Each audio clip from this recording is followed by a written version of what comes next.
Good afternoon and welcome to the Sustainable Materials Management webinar series, a joint effort between the National Recycling Coalition and the Pennsylvania Recycling Market Center. My name is Wayne Bowen and I'm the program manager for the center and will serve as your moderator today. We would like to extend a special thanks to Bob Hollis of the Mobius Network for providing the webinar management software for this series and Lisa Ruggiero of the National Recycling Coalition for providing technical support. Today's webinar focus is on food recovery, and we have two excellent presenters today, Shannon Barbuto and Pete Pearson, who I'll introduce in a moment. Following their presentations, we will conduct a question and answer session. If you have a question or comment, please use the GoToWebinar dialog box located in the control panel on your screen. You may also use the dialog box to request assistance if you are experiencing technical difficulties during the webinar. And now I'd like to introduce our first presenter, Shannon Barbuto. She recently became the regional food sourcer for Pennsylvania for Feeding America. By helping provide food for over 37 million Americans every year, Feeding America is the nation's leading domestic hunger relief charity. Their mission is to feed America's hungry through a nationwide network of member food banks and engage our country in the fight to end hunger.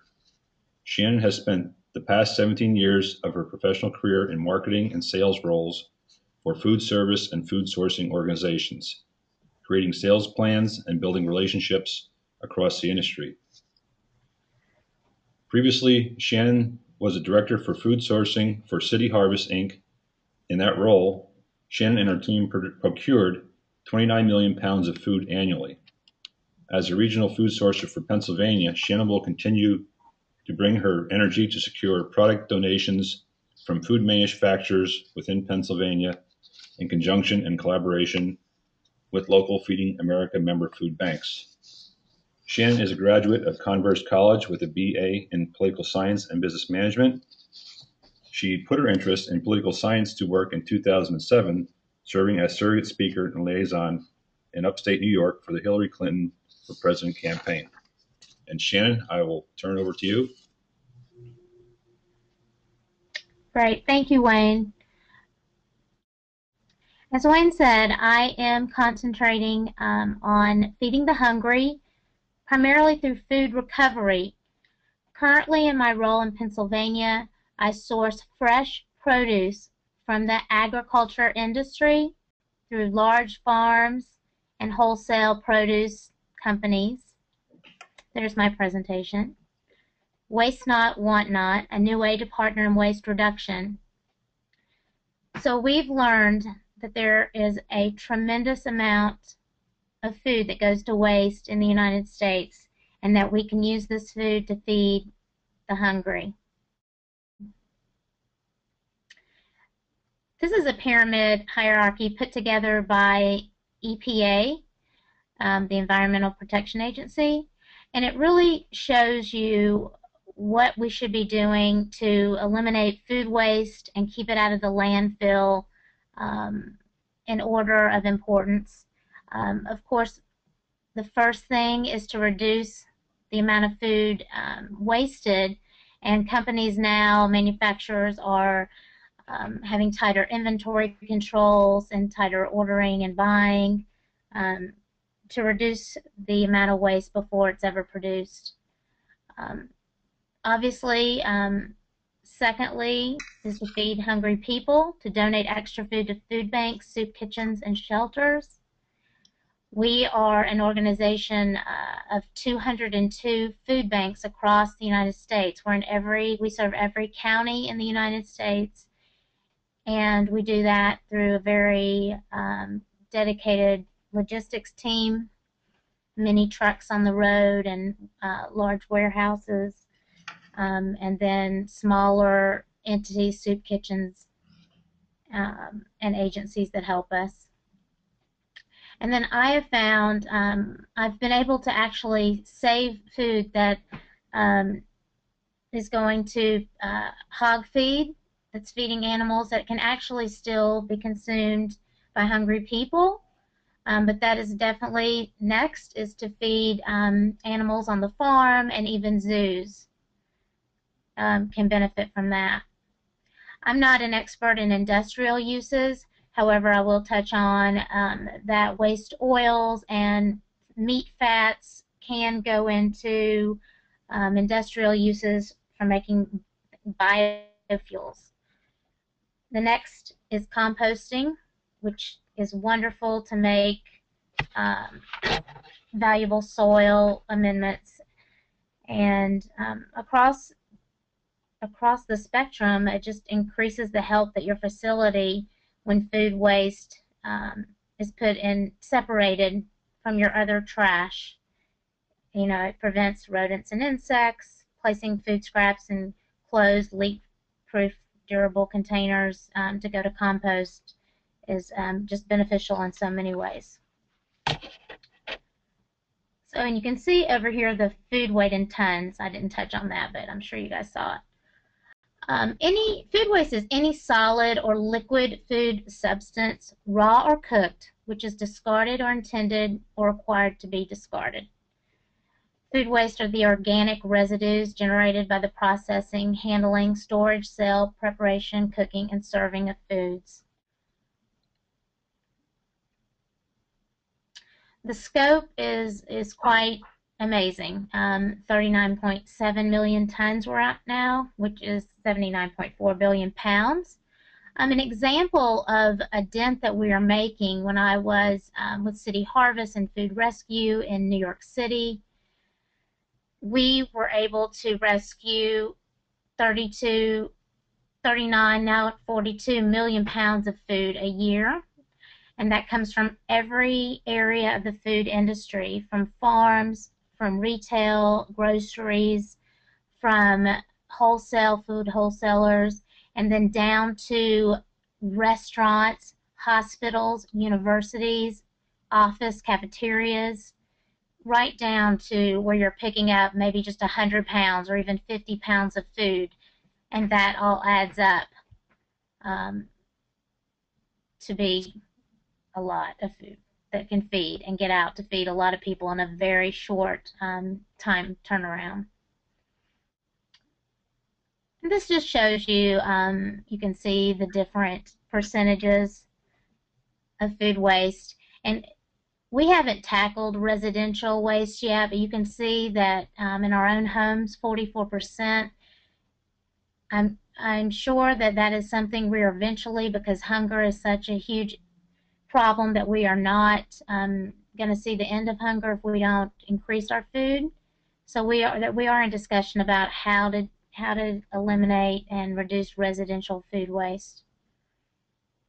Full service restaurants. It takes a lot of logistics and trucking to get to all the different restaurants to get the food that's being wasted where it needs to go, but it's not impossible. In many urban cities, there is food rescue at restaurant level, and quick serve restaurants like McDonald's, those type of restaurants.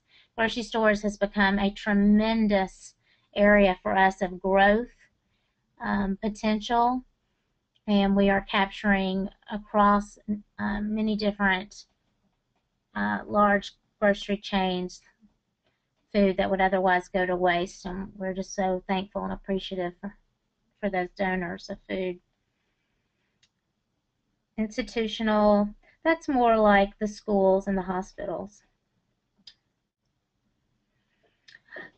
The economic impact, the growing, processing, and transporting food, of which 25 to 40% is ultimately wasted. So you think about the food that goes to waste, but everything that goes into getting that food harvested and to market, just produced. The fertilizer, the pesticides, the water, everything that goes into that. It's not just the end product. Manufacturer disposal expense, retailer shrink, disposal cost, obviously consumer out-of-pocket cost. And more food reaches landfills and incinerators than any other single material in municipal solid waste. And obviously we know that the methane produced by this food, I'm obviously not an expert on that, but the methane gas in landfills is what's creating 21 times the global warming potential of carbon dioxide. And as I said before, the environmental impact, the energy, the water, the land use associated with food production of calories never consumed is just such a waste. And I'm just so happy to see that there are so many organizations now that are turning attention to this, including Feeding America. The greenhouse gas generation when food scraps degrade in landfills, too. Obviously, I just talked about that. So the social impact, hunger. 50 million Americans have food insecurity. So what that means is 50 million Americans may not every day, every single day be hungry, but they find themselves during a period of a month not knowing, how they're going to put food on the table, needing to go to a food pantry to find food. Children especially don't have enough nutritious calories to grow, and we're not feeding our children. We have 16 million children in the U.S. that don't know where their next meal is coming from. So right now, actually, the EPA and Feeding America have joined for a 3-year initiative, just cross-industry effort. All the different food industries that I've talked about, the retail sector, the wholesalers, the growers, the shippers, with 2 goals: to reduce food waste to landfill and to increase food to food banks by reallocating the waste. So food waste is a bigger issue than packaging waste.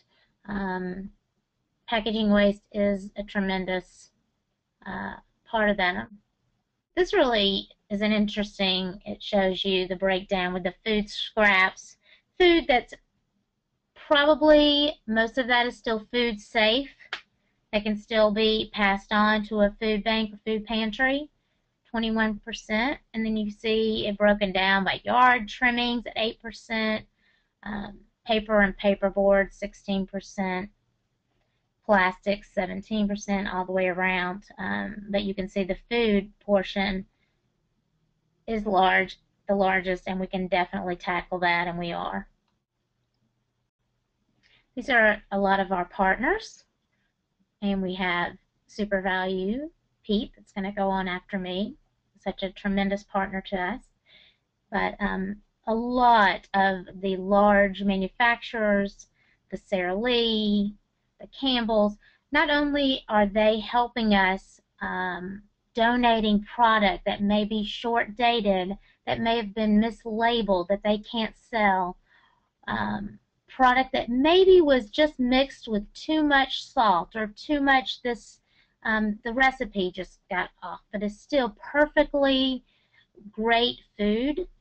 So not only are they donating trailer loads of this type of food, they are providing us with funding to run the trucks that pick the food up from the manufacturer, the retailer, and actually gets it to those in need, to the client. So we raise money to do that through individuals and through corporations. And the food industry has definitely stepped up to the plate to help us with that. Help your company, help your community. And Pete will go into more of this. He's really on the ground floor with how you can go about transitioning from a company who has food waste to one that really tackles cutting down on the food waste. Involve team members in identifying where edible product is going into waste stream. Create a process to donate. People really they get enthusiastic about it. They create a team in the store at retail level that is responsible for collecting the food, making sure it gets put in a safe place and saved for when the food bank truck comes. People feel good about this. It helps morale. They're helping their community. And I can tell you, if you work in the food industry, the last thing you want to see is food going to waste, especially when you know there are people in the community that can use it. You track savings for the company, and you celebrate the success, and knowing that you're helping your neighbors in need. And once a product is deemed unsaleable, it's important that the restaurant or the cafeteria or the retailer or the wholesaler, that they act quickly, because it may only have a week on it. It may have less than a week of life on it, especially if it's fresh produce. And to get it out and used by someone in need it's important, not to let it sit and just to act quickly on that. Provides maximum tax benefit for your company. CPAs, tax accountants, tax professionals are very up to date now on what you can do to write off tax or donations of food. Provides maximum product life for client to consume. Making the best use of reallocated food, feeding our neighbors, some of the people we serve. The problem is severe. The urgency is acute. 50 million people are food insecure in our country, in the United States. Limited or uncertain availability. That's 1 in 6 Americans. The driving force is unemployment. 1 in 5 under the age of 18 children, nearly 17 million children, don't have access to enough nutritious food to learn, grow, or thrive. And I won't go into this too much because this webinar is on saving food from landfill and not poverty, and the reason we need, but it definitely hits home to show you that, you know, unemployment's up, need for food assistance is up. There's a lot of cuts at the federal level to get food to people in need, and less available food in the manufacturing industry. Manufacturers are getting, which they absolutely should, are cutting back on overproduction. They have tight inventory control. So where it's overproduction, we used to get that food in food banking. That's tighter streams now of flow. So we work now with farms and places that we haven't necessarily looked before for food waste, which is great because it is keeping it out of the landfill. Feeding America, business partner in waste reduction. As I showed, all the different companies that we partner with across the nation. And that's just us, 202 community food banks, 61,000 agencies. Agencies are like your shelter, your food pantry, or your soup kitchen. 37 million Americans served. And we currently are at 3.3 billion pounds of food served every year. We want to get to 5 billion in the next 3 years. We want to hit that, and we are going to do that through continuing to build saving retail food waste, and also agriculture through food that goes unharvested because it's overproduced. It did not get harvested. There wasn't monies to harvest it, or goes unsold after it's harvested at grower level. This is interesting. This is how our network works. So our donors, and this is food that would go in landfill. So from growers, processors, restaurants, manufacturers, distributors, retailers, convenience stores, wholesalers, food industry associations, food service operators, food drives. Now, food drives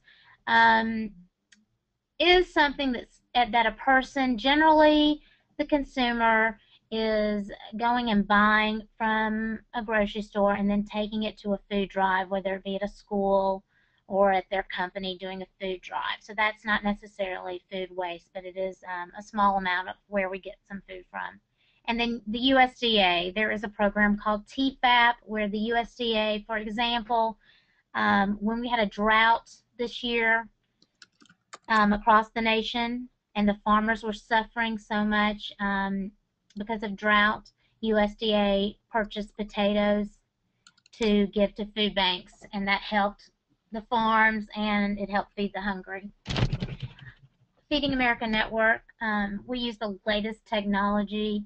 We have GPS systems for our trucking, and we use partners in logistics companies to help us get trailer loads of food from one side of the country to another. When there's an excess of citrus or plums in California, we will move that product where it needs to go to the middle of the country or even to the East Coast. Option. Sometimes agencies help us. Like, we don't have enough trucks ourselves, so we get our soup kitchens directly, volunteers even, to pick up at a retailer like a Walmart.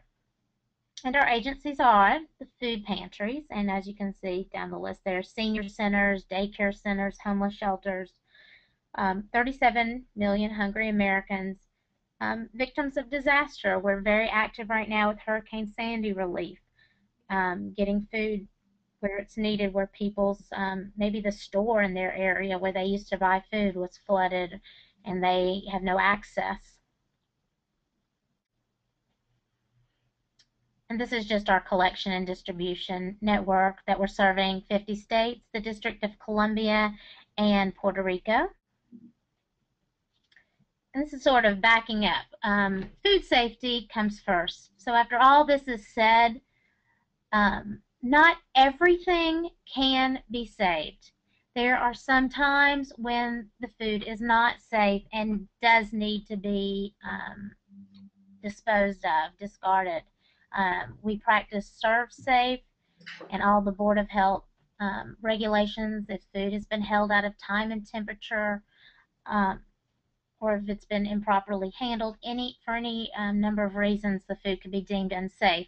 We serve people with compromised immune systems, oftentimes, and the elderly and children. We would never, just for the sake of saving food, want to take a risk. So, very important. We practice serve safe at all of our warehouses and from beginning to end of the chain. And with that, because we are so careful with food safety, we feel very good about the federal law, the Bill Emerson Good Samaritan Food Donation Act. This is a federal law that protects those that donate food to a nonprofit organization from civil or criminal liability. And this is usually the number one objection, is liability. Companies are afraid to donate. Not so much anymore. They're coming to really believe in it and feel good about the Bill Emerson Good Samaritan Food Donation Act. But as long as you're giving in good faith, you will not be held liable if someone were to get sick from anything that was donated. Next slide. And these are all the benefits, which I'm sure that Pete will get into. An inventory management solution, potential tax benefits, security and integrity of your brand, savings in storage and transportation. To dump a tractor-trailer load can be up to $4,000 at the landfill. Cost-free way to handle unsellable product, supports sustainability commitments, and then we have sophisticated tracking and reporting and recall procedures.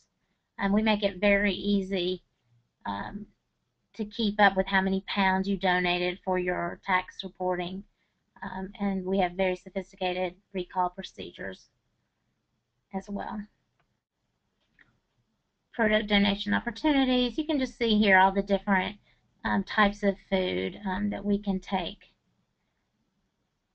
Food, oftentimes people want to donate food that's been on a salad bar, or hot soup food that's still warm from a buffet.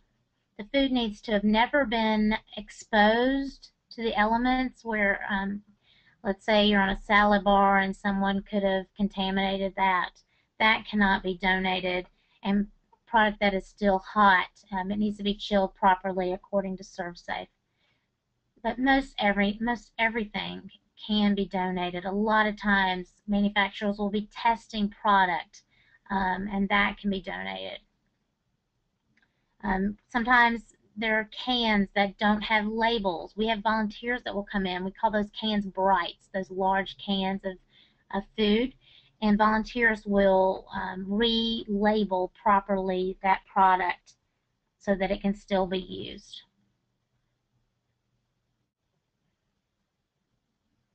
This is just more examples. Underweight product, let's say the box was an ounce short of, just a mistake, just an error. Bulk ingredients. I mean, we can take 50-pound bags of flour. We have, large soup kitchens that bake, bread, and there's just about anything that is produced we can take. We will figure out how to repackage it or relabel it. And that's why it matters, because we're helping take care of the next generation. And this lady, if you want to take down her name, she is the Director of Manufacturing and Partnerships. That if you wanted to become a large-scale manufacturing donor somewhere in the United States, I'm currently handling agriculture, and you would contact me if you are wanting to get involved with donation of fresh produce. But Karen Hanner is our Director of Manufacturing Partnerships at khanner@feedingamerica.org. And I would love questions. Are we going to go into Pete's, Wayne, or have questions from myself first? Yes, we're going to go on to Pete, and then we'll answer questions. Thank you, Shannon, for that excellent presentation. Thank you. Our next presenter is Pete Pearson. As Director of Sustainability and National Accounts, Pete Pearson is responsible for sustainability strategy and execution for all SuperValue banners. He is also responsible for retail waste management, recycling, light maintenance, and janitorial services. Pete has 10 years experience as an operation analyst and project manager with various companies, including Hewlett-Packard, Accenture, and SuperValue. Pete received a BS in Business Information Systems from the University of Idaho and obtained his MBA in Sustainable Business Management from Green Mountain College in Vermont. Pete has dedicated research into analyzing food supply chain challenges stemming from rising transportation costs and natural resource scarcity. One goal is to create an effective logistics program through which grocery stores can more efficiently source fresh food from local farmers and develop closed-loop waste cycles. SuperValue, together with its subsidiaries, operates retail food stores in the United States. They operate 2,349 traditional and hard discount retail food stores, including 855 licensed Save-A-Lot stores. The company also offers supply chain services, which include wholesale distribution of products to independent retailers, including single and multiple grocery store, independent operators, regional and national chains, mass merchants, and military customers. The company was founded in 1871 and is based in Eden Prairie, Minnesota. And Pete, I'll hand it over to you. All right, perfect. Thank you, Wayne.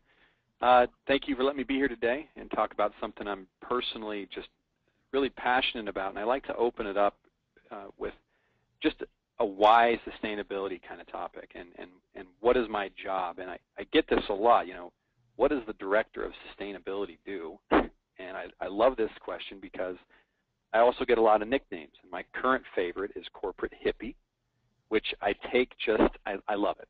I love being part of this. But part of my job, I view, is to look at business in a broader context, to look at it in a global, social context, and an ecosystem network context. And it's something we have some definite issues. I just like to highlight some of this broader context. And one of the biggest is human consumption is outpacing the biocapacity of the planet. And put simply, that means the planet is not able to regenerate resources to feed our consumption habits. Anybody that has an elementary degree in finances knows that's not a good place to be in, right? You also have 30% global decline in biodiversity since 1970. 75% of the marine fish stocks are fully exploited or overfished. And according to the 2010 data from the EPA, only 35% of everything we throw in the garbage gets recycled in the United States. Now, talking specifically about food on the next slide, we have some fundamental problems here too. Based on global population and consumption, we need to try to double food production globally by 2050. All of us know about carbon imbalances and climate change, but what you might not know is that if you look at the two together, the nitrogen cycle imbalances on our planet are actually more out of whack than carbon right now. And this is due to how we farm, the nitrogen inputs we put into agriculture, and how it eventually goes into a lot of our waterways and into the ocean.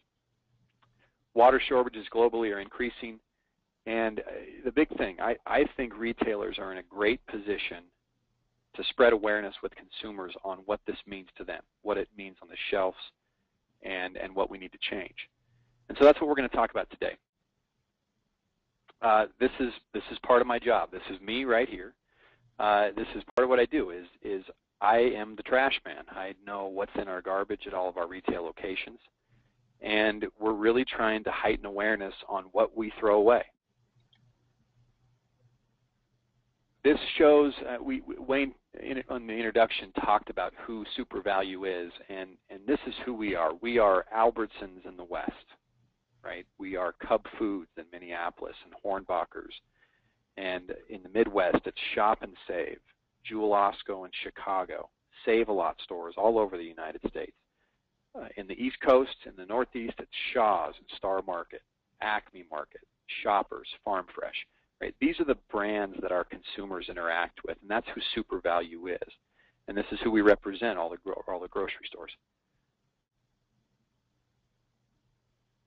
In terms of our sustainability program, these are some accomplishments that I always love telling people about. And when we talk specifically about our zero waste program, these are the things that we're really proud of. Our zero waste culture has been building over the last, I'd say, 4 years. Last year, because of our recycling efforts, we were able to make $34 million in revenue on cardboard. We were able to make $3.2 million in plastic, that's just soft plastic income.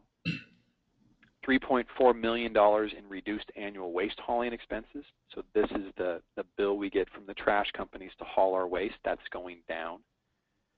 50 million meals to food banks through Feeding America. And we have some other partners that we work with outside of Feeding America, so this is somewhat conservative. I mean, it's probably 55, 57 million meals total. And then if we look at our deferred tax benefit for Fresh Rescue, 10.8 million last year. This year we're keeping this going. We have 147 stores that we have recognized at diverting over 90% of their landfill waste. So, I mean, think about that for a second. We've taken some of these stores, and we are now saying that 90% of what they used to dump into a hole in the ground is going to secondary use, being diverted in one way or the other. 4 distribution centers also recognized under our zero waste program, 90% diversion or better. 700 plus stores with organic diversion programs. This is one I love to talk about because I'm not talking about Fresh Rescue. Every single one of our stores has a Fresh Rescue or a food bank donation program.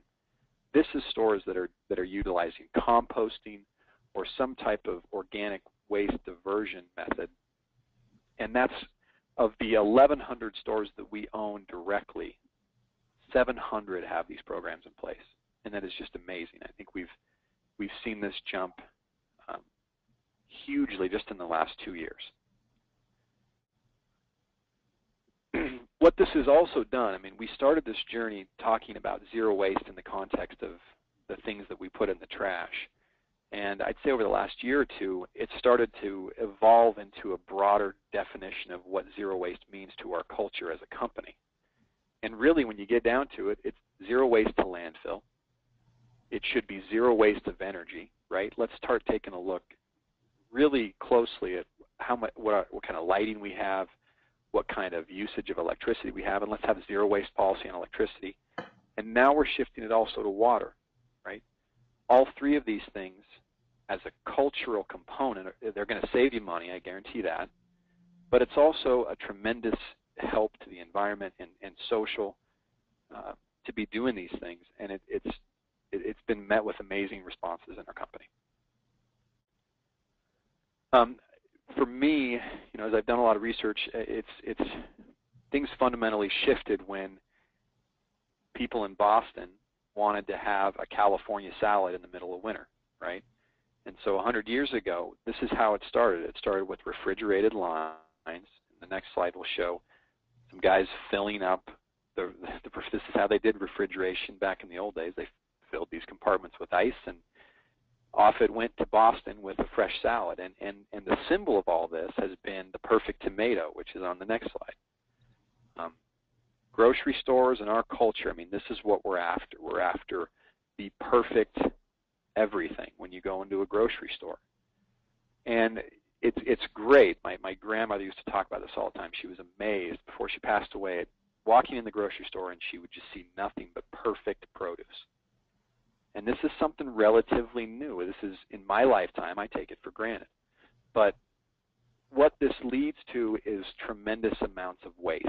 And Shannon talked about it up front, and we've looked at all the statistics, so I won't go into that detail. But because we want perfect, it means there's a huge opportunity to try to recover and to save what is wasted or what's deemed not perfect. What it's focused us to do as a business, or what it's caused us to do as a business, is to know your trash. It's really that simple. I'm amazed more and more as I go to each individual store. It's the same story every time. We have the same things in the garbage. And I would challenge any business operator, any person even at home, to just spend some time and sort out what you got in the garbage every week. For us, in a grocery store, it's a lot of cardboard, right? We get a lot of boxes of things that come through the store. And most of the pallets that we receive off trucks, they're full of cardboard, boxes, and shrink wrap. So that's your cardboard, your hard plastic, and your soft plastic. Some things come in wax cardboard. You have edible and non-edible food, too. In a lot of cases, food represents about 40% of our garbage in a grocery store. And it's either food that we can no longer sell, or it's food that we can sell to food banks, or not sell to food banks. We can donate to food banks. So right now we have, in all of our banners, we have a zero waste leader who is responsible for kind of the feet on the street and really driving what we call our zero waste imperatives, the things that each store should be focusing on every day. And one of them is to just make sure that your trash service fits how much trash you're generating. You'd be surprised. I mean, a lot of businesses, I think, have this idea that trash is a fixed cost and that you just pay it every month. But if you go out and actually start looking at your garbage every once in a while, you might see that you're only filling your dumpster half full, right? And so why not get a smaller dumpster? You're going to pay less money, and it helps the bottom line a little bit. But we also try to maximize all our recycling income. So really try to get the maximum revenue potential out of the things we know we can collect and sort at the stores, and that's cardboard, plastics, and paper. We're also, involved constantly with researching area and community composting operations, or hog farmers in the Northeast or wherever they might be, and trying to find the value in organic waste, divert it out of the landfills, because there's no reason why all this food waste should be going to landfills. Constantly improve the fresh rescue program. So again, all of our stores have relationships with food banks, but it's keeping and developing that training with our store associates and making sure that they are donating whenever possible, and making sure that it is going to feed somebody first before it goes down on the food hierarchy. And then the last thing is awareness and incentives. Just making sure that we're constantly talking to stores about what the potential is. And then we have a humble incentive program where when a store has achieved, that zero waste threshold of 90% diversion, they get a great plaque and they get some incentives and rewards to their store.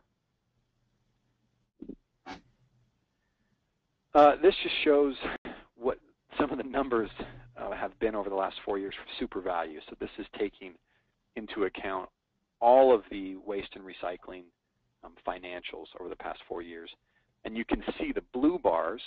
If you're to look at the blue bars, it's a pretty steady decline in our waste expenses. We continually, as we divert more and more away from the landfills and as we right-size our waste services, whether you're getting a compactor picked up or whether you have routed bin service that you get to knock 1 day a week off of because you don't generate as much garbage, this means our waste expenses go down. Great for the business, right? We don't have to spend as much money sending stuff to a hole in the ground.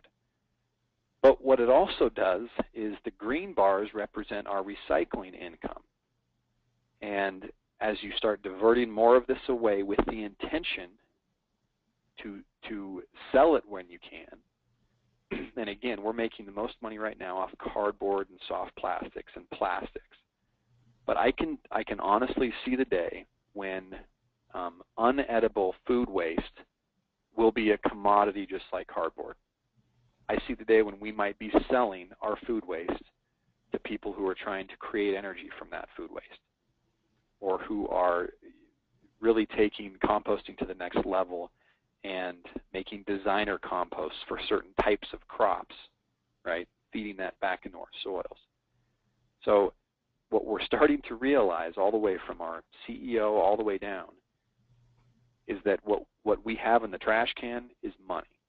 It's a valuable commodity, and in most cases we can get a cost-neutral diversion on it, or we can make money on it, whereas before we were paying somebody to haul it away. It's an amazing time to be doing this kind of work because things are fundamentally shifting in terms of how we perceive how we move forward with it. I just wanted to highlight one example too. This is an example. I live in Boise, Idaho, and we have 20 Albertson stores in this area we call the Treasure Valley. I mean, it's a small little pocket of the world. And we just did a quick little test. This is super conservative on the numbers. We're saying the store's average organic waste per day was about 200 pounds. You take that times, how many stores we have in the network, and we worked out a total that annually we're sending to the Ada County landfill about 1.5 million pounds of food waste every year. And then I took parity. I said, okay, there's roughly 64 grocery stores, and depending on the size and how much sales volume they do, it's probably plus or minus what we have. And I think this is super conservative, by the way. You're probably looking at between 5 and 7 million pounds of food waste going into a hole in the ground every year. And to me, this is crazy because this stuff has value. If anything, this should be going into composting operations and should be feeding the soils and the agriculture around in this area.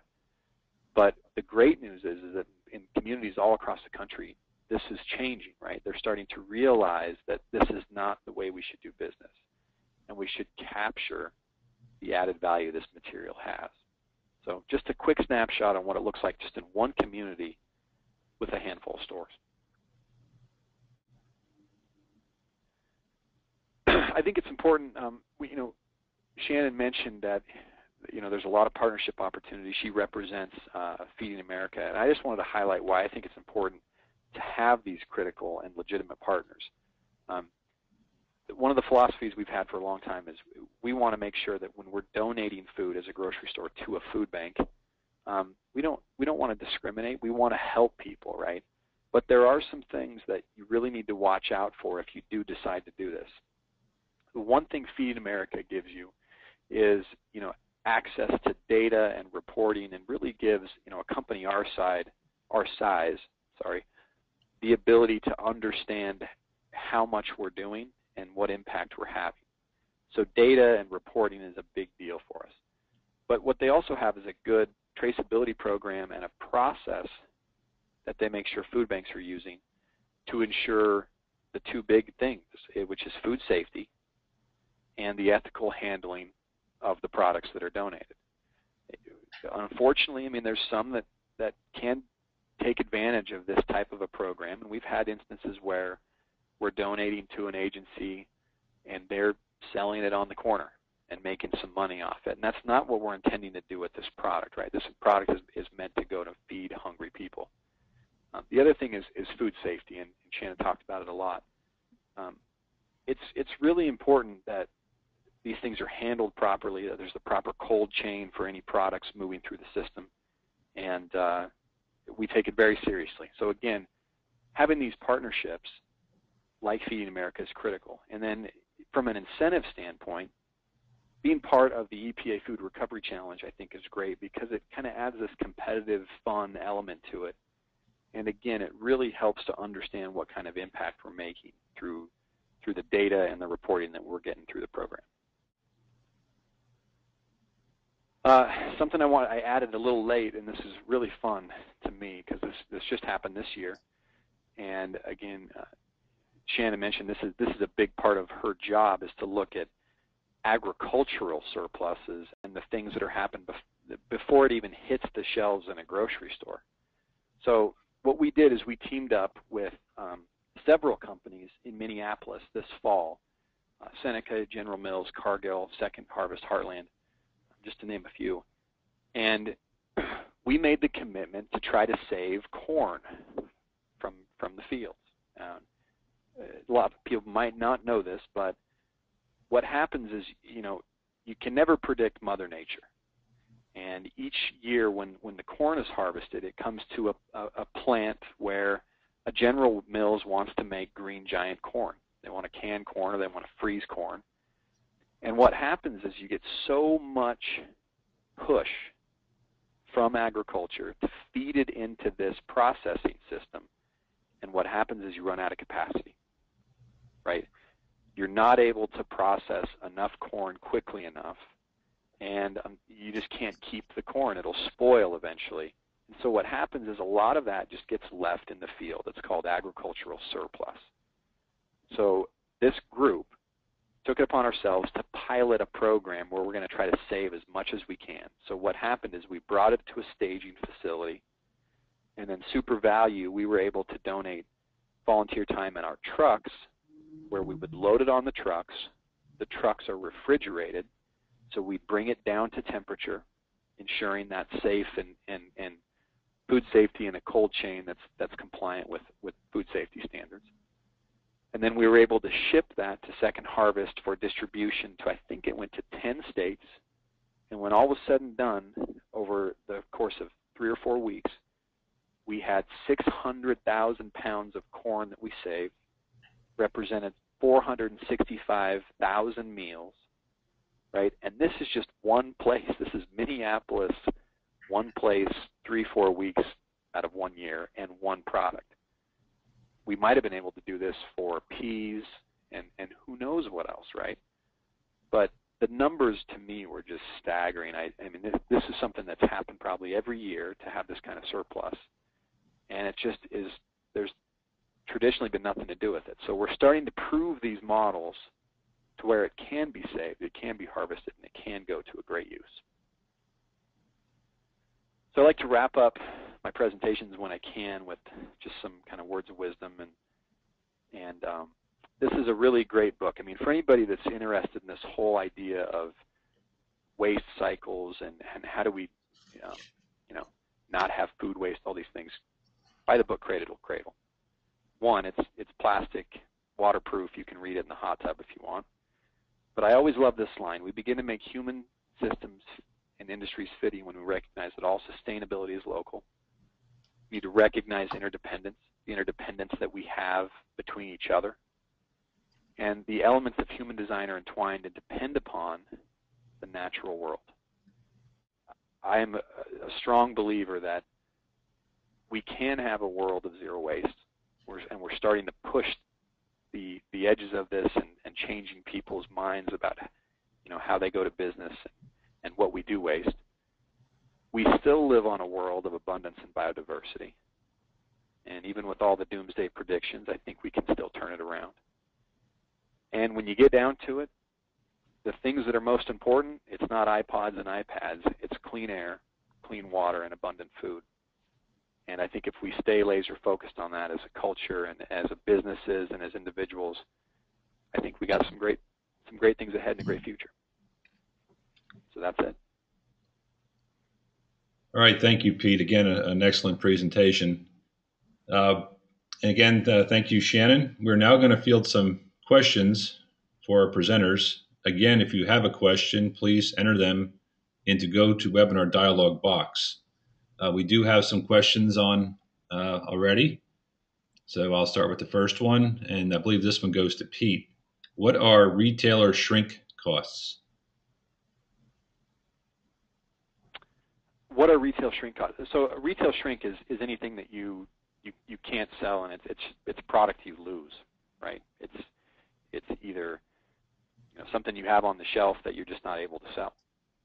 And so one of the things that we've learned is that by tracking all of our food waste, whether it's going to a donation facility or a food pantry, or by understanding how much volume went to a composting operation, we're able to get better information on shrink, right? Because we're analyzing the entire spectrum of shrink and everything that we're not selling. So it's actually done us a great service by looking at it. Okay, thank you. Shannon, I believe this is a question for you. Do you charge food pantries for your food? That is something decided by each and every food bank individually. At Feeding our City Harvest, when I was the director of food sourcing, every single every amount of food, every delivery was completely free of charge. I'm not sure sometimes they just buy, sometimes the component of food banking is purchase. It is a purchase system where they'll purchase so much that they can pass on those savings to food pantries. Let's say they pack, 3 trailer loads of canned peas, and they get such a reduced rate that they just save the agencies money, but do pass on some minor fees. Some food banks do for delivery, or if it was a purchase instead of a pure donation. Produce, however, is delivered completely with no charge. Pete, do you have anything to add? That's all I have to add. No, nothing for me to add to that. Okay, thank you. Next question, I believe it could be answered by both. When you move food, is it only by truck, or do you avail yourself to the rail system or consignment groups? There is an organization called Move for Hunger that has helped us. It's a moving company. They help us. RailX is a partner working to move product from one side of the country to another using rail. But mostly it is trucks. Majority is trucks. But we are open to other ways, definitely. Yeah, and I know a lot of retailers, it could be trucks of any size, so it's not just big semis. It could be just little short haul, urban or community-based trucking routes. And I know a lot of retailers, including SuperValue and others, they donate money to food banks to be able to purchase trucks that can move food in communities and also pay for drivers. I mean, when you donate money to a food bank, in a lot of cases, it's not always going to just purchasing food, but it's also paying people to help go collect it, right? That's a big thing. Okay. Next question, I believe, is for Pete. Please clarify landfill diversion versus total diversion. This term generally allows incineration, which is not a zero waste practice. And I believe there's a follow-up question on how much waste do you incinerate versus landfill? Yeah, I don't have the exact number. We do not say that our diversion, if we're incinerated, it doesn't count as our diversion. So let's say a store was at 90% diversion. None of that 90% would be incineration. We don't count that. So it's a great question, great call out. And did I answer it fully though, Wayne? Can you reread it again? Let me get back to it quick here. Okay. Yeah, they just want to clarify diversion versus total diversion. Yeah, it's not included in our diversion when we are recognizing a store. This question's for Pete again.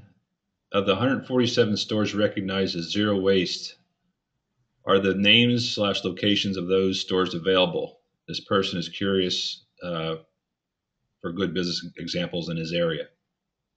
Oh yeah, for sure. I mean, we try to do press releases on as many as we can. Sometimes they just don't get picked up by the press, though. I mean, we can put out press releases and make it known, but that's definitely something we could post or I could share with outside of this meeting and this webinar. Okay. And well, there was an email, a question I saw later. Would you give out your email address?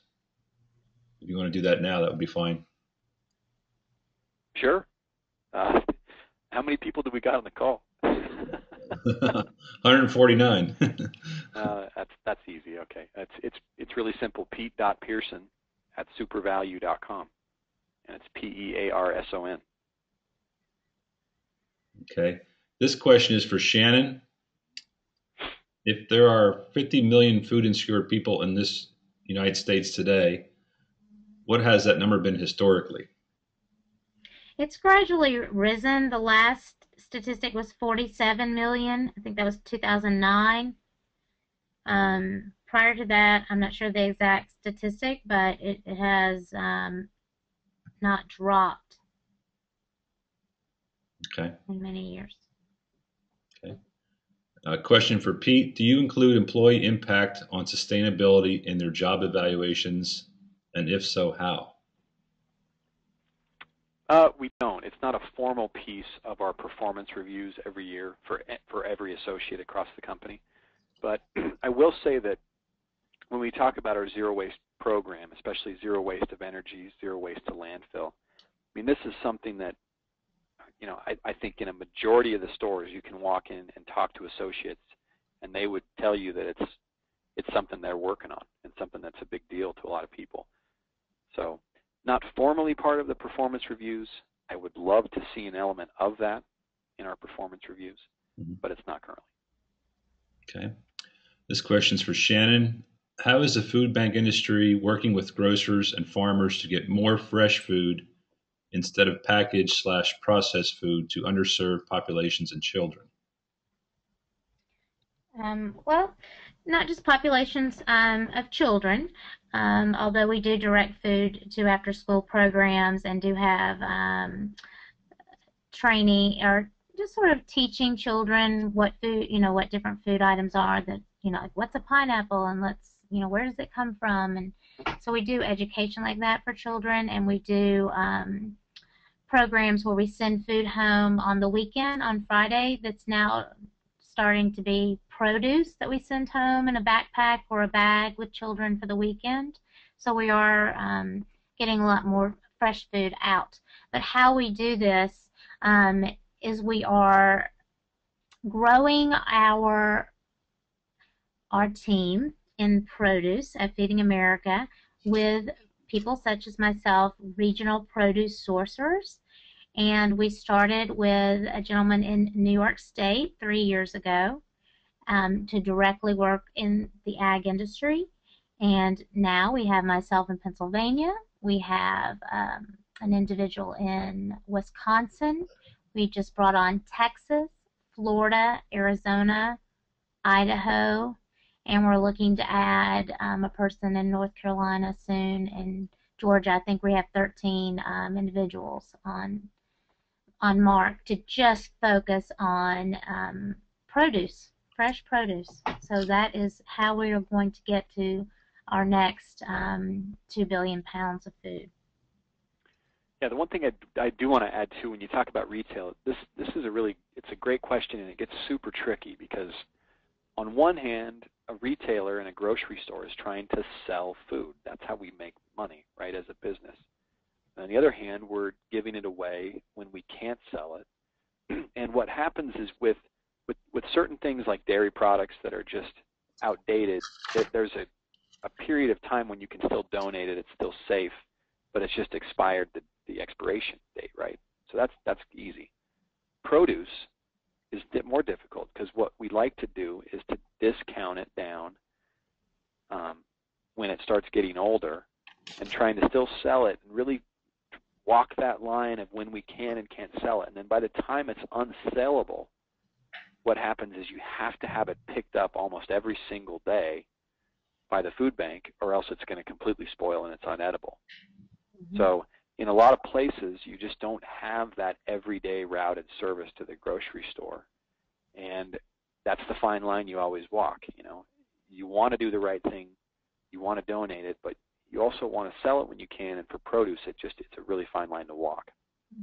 I think one of the biggest opportunities is like with the agriculture surpluses and working with farmers directly before it even hits the shelves, or if you are knowing that you're not going to be able to even sell it. So. Okay, thank you. A question for Pete, and maybe Shannon can also contribute. Do you find other major grocer chains also working on sustainability or super value of Pioneer? Are there any European models you follow? There are European models galore for sure. I think the U.S. is always, learning a lot from Europe, and geographically Europe has more to deal with, right? They have less land, and when their landfills fill up, they got to deal with this problem because it's real. For us in the U.S., we're blessed with a lot of things, a lot of resources. But we are not the only retailer, especially grocery retail, dealing with sustainability and working through it. I'd say that we are doing an amazing job in terms of zero waste in the programs we have. But you look at Kroger and Safeway and Walmart, and even some smaller ones, Whole Foods, obviously. I mean, each one kind of has the things that they're doing really well and that they're leaders in. And I think it's a really fun time because a lot of us are collaborating together, and it's not so much of this competitive element, but it's really just coming together and finding these solutions that make sense, and then seeing what we can do about these problems. That's great. I would agree with Pete on that. That is, they're collaborating. I would say just about every retailer chain now is focused in some way on saving food for food rescue, and then many are developing composting programs too. But we do a good job. We need the food so badly at Feeding America that we are knocking on doors. We are salespeople for food rescue. So if they don't call us, we will be calling them. And we raise money to grow our truck fleet. And our goal would be to have a truck show up at every grocery store every day so that produce does not, have to go to waste. So it gets out same day would be the ultimate goal, picked up and delivered same day. It takes money, but that would be our goal, definitely. Okay, question for Shannon. Who is the retail contact at Feeding America? The retail director of retail is Eric Davis, edavis@feedingamerica.org. He handles part of the country, and Diane Letson handles Atlanta and up the East Coast. Eric handles the western part. Diane is DLETSON@feedingamerica.org. Thank you. This next one's more of a comment than a question. It seems like expiration dates are scaring people into discarding food products too early when the item isn't necessarily at the point of being unhealthy or untasty. That's a big education piece that we do, and I'm sure that that Pete does on his end to educate the employees not to throw it away. It's still good. We follow guidelines, federal guidelines of the extension that products have. Like a can has 2 years after the date on the can. And obviously things like chips and crackers, it's mostly a quality issue. It's just not its best fresh quality, but it's still food safe. So it's really an education piece. Here's a good one for Pete. Instead of the recycling revenue focus, would it be better to look at reused packaging and containers with back shipping options? Oh yeah, for sure. I mean, I'm a huge fan of reusable plastic containers for a lot of our produce. So instead of a farmer putting their strawberries or whatever it might be into a cardboard box or a plastic container, put it in a reusable container, right? You know, there's some growing pains in doing that on the fields and in the transportation cycle. But again, what we're seeing is great benefits even when it's on the shelf. You have better airflow when it's in the refrigerated cases. The products can last longer, and you're getting that reusable component. You're not having to send anything to waste or recycle it because it's totally reusable. Now, I will say the interesting thing that's happened is, in some cases, when you shift to a reusable plastic container, people really get they like the revenue that we're generating from cardboard. So on one side, you're making all this money on cardboard and you're able to sell it. And if you switch to RPCs, you might put a dent in the cardboard recycling revenue. But you know, it's the better thing to do and a lower cost overall to go with reusable plastic containers. And it's something that we're also involved with right now. And I would just add to that, in the agriculture at the grower level, watermelon bins, the cardboard bins, are pretty expensive. They cost anywhere $12 to $15 per bin, and they are also going towards the large plastic farm bins or even wooden farm bins. And we arrange to pick up the bins, empty the produce, and then take it back to the farm. Okay, great. Next question for Pete. Do you compost meat and dairy or just fruit and vegetables at your stores? It's a great question. A lot of places don't allow it. So a lot of states have regulations to where you aren't allowed to compost meat and dairy as part of it. The odd thing is that some states are. Some places in the Midwest allow you to do it, and in those cases, we've experimented with it because it's a simpler diversion option for the store, right? Instead of 5 things you have to divert, now the store can go down to maybe 3 or 2. So it makes it really easier on store processes. But it's something you really have to watch, and you have to make sure that you're in compliance with state and local regulations before you do it, because in some places you can't. Yeah, I'll just add to that. Many states do allow composting of proteins, meat, and fats. It depends on the type of composting technology used and the size of the system. The bigger systems that use aerated systems, for example, have really no problem with composting meat and fats and the like. This question, I believe, is for Shannon. How does the Feeding America activities work with existing local grocery store recovery efforts? Examples: church members pick up dated baked goods and take to the local food bank or meal program.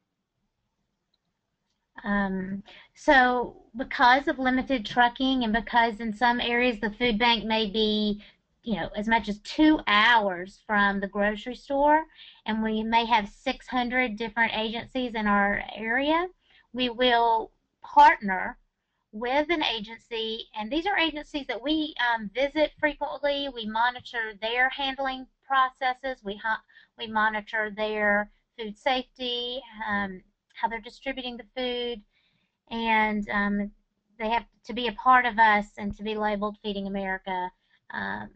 Have to follow certain guidelines. But we will partner to get agencies to report poundage and pick up directly.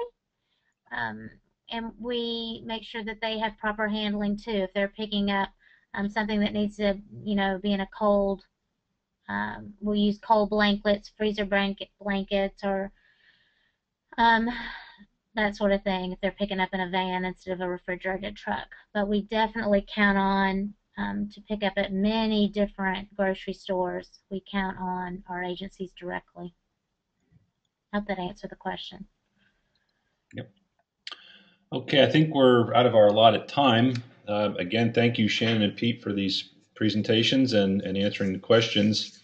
In closing, this webinar, like all the webinars in this series, have been recorded and will be available on both the National Recycling Coalition and Pennsylvania Recycling Market Center websites. Thank you again for joining us. We hope you will join us for next month's webinar scheduled for Tuesday, January 15th at 1:30 Eastern Time. And have a great day. Thank you. Thanks.